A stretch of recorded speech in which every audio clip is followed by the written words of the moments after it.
Hello everybody, it's Jessica Menges. So I had somebody request that I make this video. It's about how I organize my notes and things like that for when I write a book.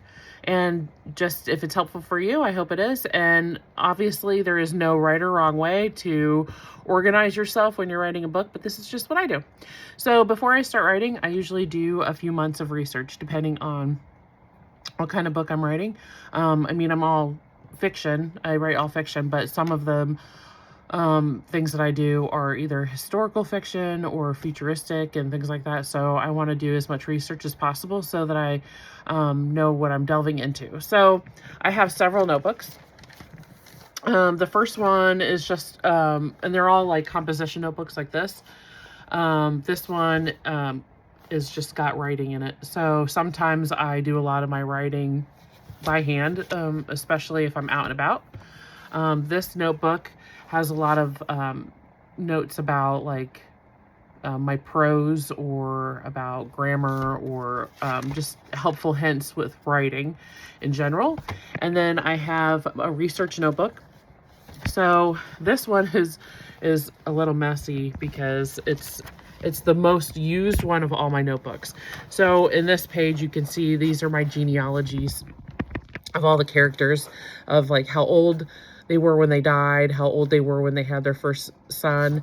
I have on the next page, I have a list of the Watchers and the things that they taught their wives, the different, like one taught resolving of enchantments, another one taught metallurgy, things like that. And I have like a list of each one. And I will say my notebooks for my books have more information in it than my actual book will have in it, because I don't info dump and I don't give all the information to the reader. I use the information so that when I am writing, I'm as consistent and clear as possible. So not everything from my notebooks is going to be in my notebooks, or my books, but I also have a trilogy. So I have to keep all the work consistent so that when I'm writing book 2 and book 3, if I need to go back and add some of this information into the book to help move the plot forward, I can.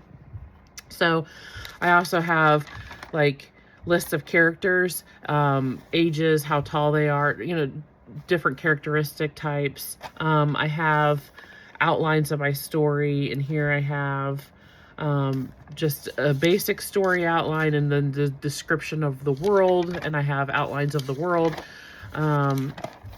Yeah, so I have lots of different outlines and lots of different lists. So I usually start off with my genealogies and I kind of go from there. And then I also have maps. So I have actually that's a different notebook. I have another notebook that was completely just maps. So I'll show you that. I am not a cartographer at all. This is a terrible map, and I could probably list below somebody that can help you if you actually need help with a map, because that is not me, but it does help me.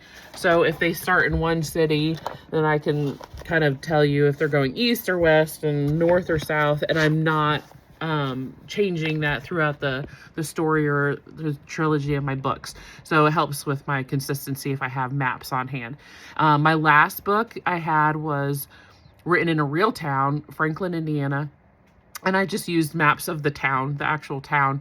So when I had the car chase scene and they were going down streets, I used real street names. And even some of the local businesses, I kept the same as they were running down the street or driving down the street. So yeah, I hope that helps. If you need any help with your notebooks, or if you were just had any questions at all, you can list it down below and I'll help you where I can. Have a great day.